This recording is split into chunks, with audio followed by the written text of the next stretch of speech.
վաղը, մյուս օրը դուք կկորցնեք Հայաստանի անկախությունը, դուք կկորցնեք Ղարաբաղը, ձեր կեսը կլինի Սիբիրներում, ինչպես նրանք անում էին, և շատ լավ էին անում այդ գործը, վաղը հակառակորդը նորից կկանգնի ձեր օդանավակայանի վրա, ինչպես նրանք արեցին ժամանակին,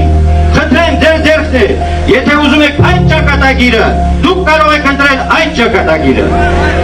բայց ես համոզված եմ, որ նրանք անցյալ են, այն ծափտվողները, անցյալ են, նրանք իրենց ձեռքով,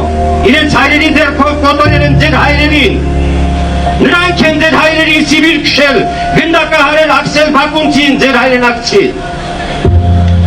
նրանք են ոչնչացրել Նժդեհին, որը փրկեց Սյունիքը,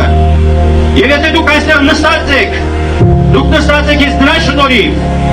և նրանք այդ մարդուն գնդակահարեցին, ուզում եք այդ նույն բախտը, դե պատասխան տվեք ուրեմն այս մարդկանց, թույլ մի տվեք, որ սրանք այս անցյալի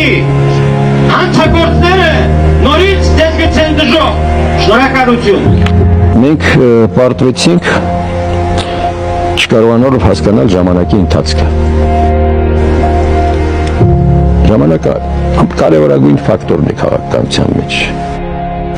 Մի բան, որ կարող էինք անել որևէ պահի, ոչ երաշխիք չկա, որ հաջորդ պահին դա կարող ենք անել։ Դա մենք չզգացինք, մեր իշխանությունները չզգացին այդ պահը։ Հասկացի որդը մեզ ներսից ուտելու է, մեզ ջանդամը, պետությունն է ուտելու։ Պատություն չկա, բայց ես պատկերացնում եմ ինչ մղձավանջ է սկսելու մեղավորներ որոնելու, երբ որ չտա Աստված բուն պարտություն ունի։